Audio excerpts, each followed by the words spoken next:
Hello everyone and welcome to another Keep Safe on the Net video on YouTube.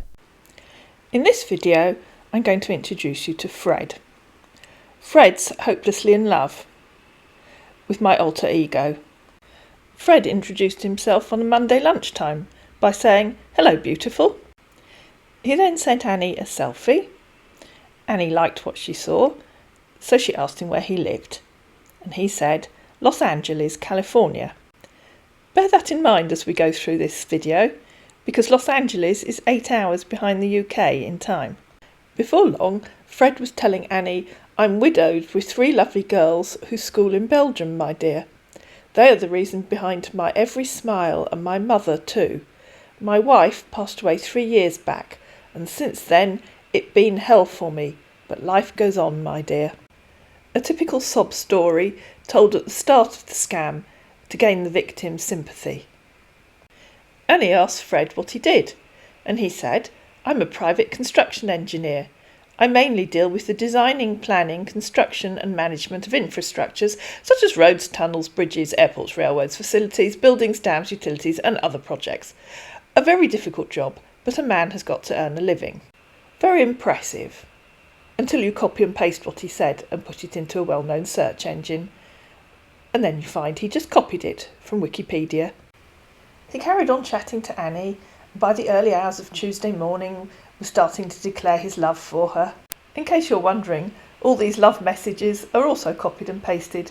There are loads of sites where you can find messages for your girlfriend. By Wednesday morning, he was telling Annie that his company want to send 3 people to Germany on a contract, so I'm just hoping I'm among those 3 people. I don't stay in one particular place because of the nature of my job. Call me cynical if you like, but I foresee problems.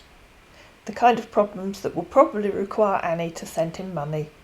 I think I said earlier that this scammer has a little problem with time zones. At 2:40 in the morning UK time, which is 6:40 PM Los Angeles time, he texted and said, "Hello baby, it's morning." Followed by, "I haven't heard from you all day. I hope you're fine, my dear." When Annie pointed out to him that it had been night time, he said, "Honey, I wasn't expecting you to text me when you were sleeping." And then added, "Honey, you very aware of the time difference between the 2 countries. I thought you were going to text me the moment you wake up, my love." To which Annie replied, "I just did." In case you're wondering why our scammer is having a spot of difficulty with time zones, this is where he actually lives. I pulled a trick on him earlier in the scam, which tells me that he lives in Lagos in Nigeria. By now, I'm sure you're all itching to know whether he got that job in Germany. He did, of course. And he told Annie, "But we're going to be using our money to finance the project and we will be getting paid by December. It's a whole lot of profile to make when the contract is done, my love." Don't ask, Annie didn't. And when Annie asked him when he was going to Germany, he said, "We just threw in number, and our flight is on Monday, my dear." So that's how you decide when to fly. Who knew? He continued having a little difficulty with time zones, and at about midday on Saturday said, "Hello babe, hope you love the video I sent you. You didn't tell me who you were talking to on Skype."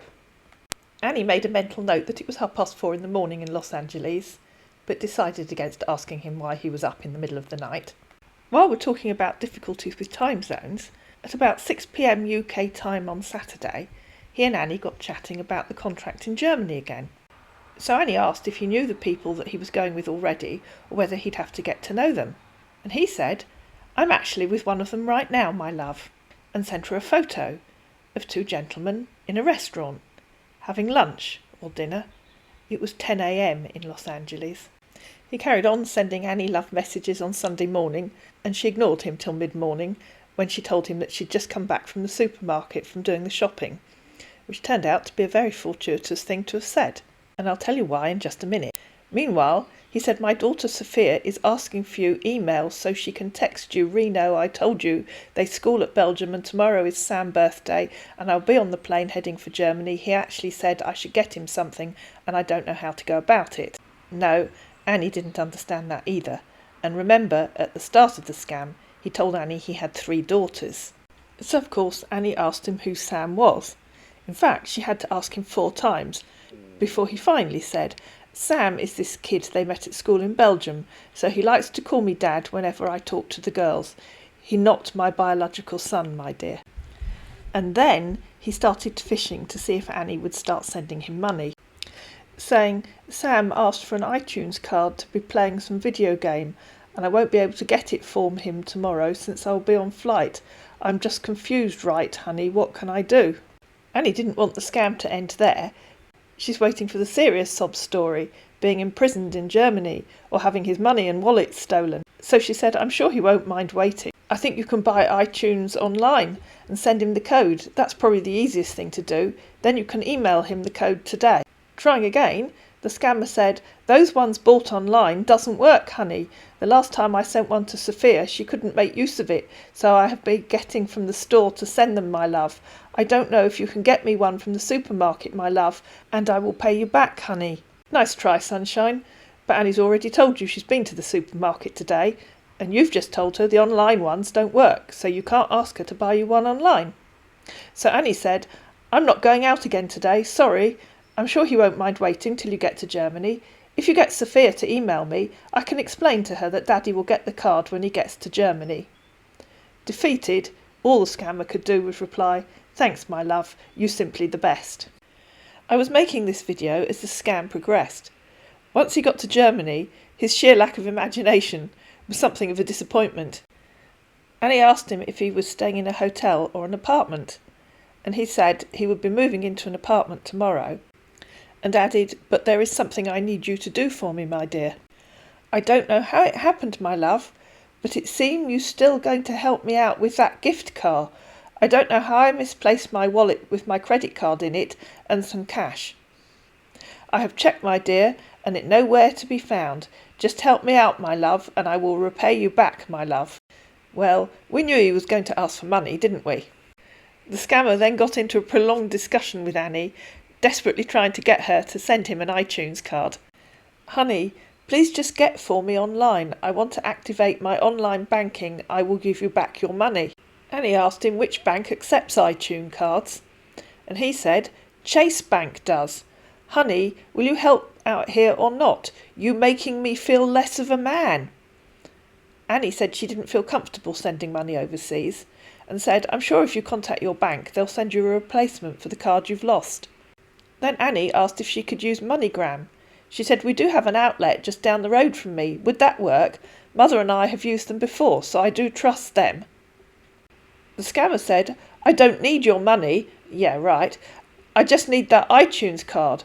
Or you can make use of Bitcoin. Do you make use of Cash App? So Annie asked, what's Bitcoin? The scammer claimed he'd never used MoneyGram and said, it's really stressful, darling. But why not go to the Walmart shop and get one for me? Or possibly you can get one iTunes card from online and send it to me. Annie lives in the UK, so she asked, what's a Walmart shop? And we all know how this scammer loves to copy and paste.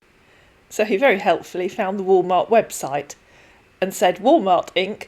is an American multinational retail corporation that operates a chain of hypermarkets, discount department stores and grocery stores. To which Annie replied, how will that help me? I don't live in America, silly. So the scammer tried again. Just get me the iTunes card online. Honey, please, I feel ashamed asking you for this.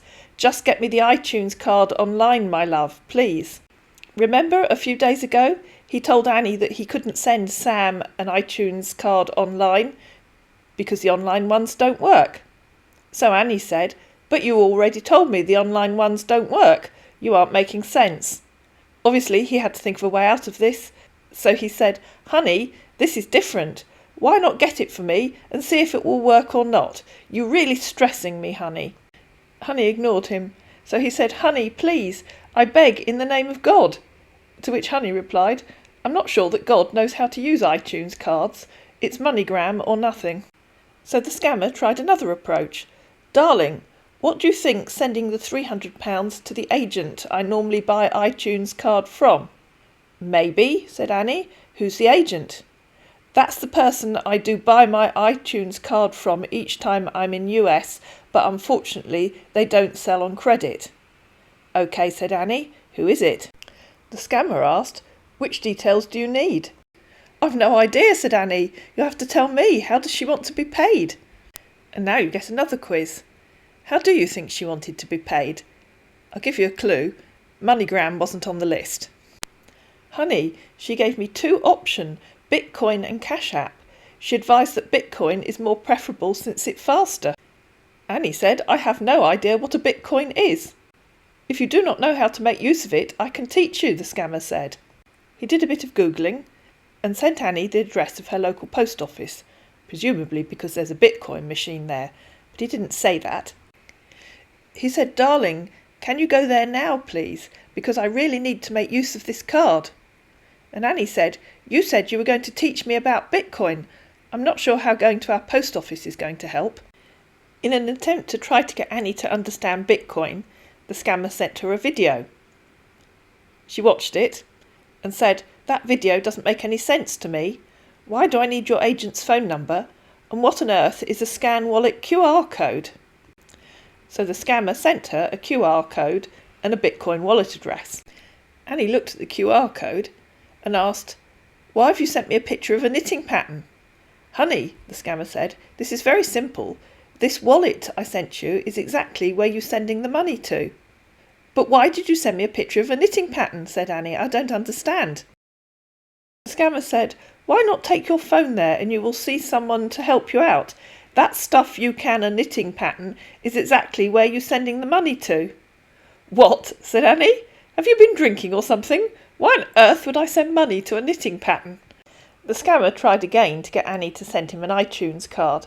She refused and insisted on MoneyGram, until finally the scammer clearly contacted a fellow scammer and came back to Annie and said, "Honey, she just sent me an agent MoneyGram details," and sent her details of someone in the US. Annie sent him a fake MoneyGram receipt. He never was going to get his money, was he? Poor Fred. He even sent a fellow scammer to try to collect the money from a money outlet in the US. I'm fairly sure it was in the US, because Fred sent Annie copies of some of the messages he received from his mate when he couldn't get hold of the money. But they never were going to get it, and Fred is still not happy. Early in the scammer sent several photos which he claimed were of himself, some with his children and some with a selection of dogs. I've reproduced some of them here with the faces blurred out, not because I want to embarrass anyone, but because I'm quite sure all these photos have been stolen, not from social media, but from a victim of a romance scam. It's my belief that the gentleman in these photographs has been taken in by an online romance scammer, believes that she's genuinely interested in him, and has been sending her selfies. This just underlines that you should never send photos or documents to someone that you've met online unless or until you've met them in person, because these photos are being used by another scammer to try to take in a potential victim. I think it's unlikely that the person in these photos will ever see this video, but if he does, I want him to know two things. Firstly, that the woman that he's talking to online isn't genuine, she's a scammer, and secondly, that a fellow scammer is using his photographs and sending me photos of his children. I hope you found this video useful. If you did, please like it, please share it, please subscribe to my channel, and I'll see you again in another Keep Safe on the Net video on YouTube.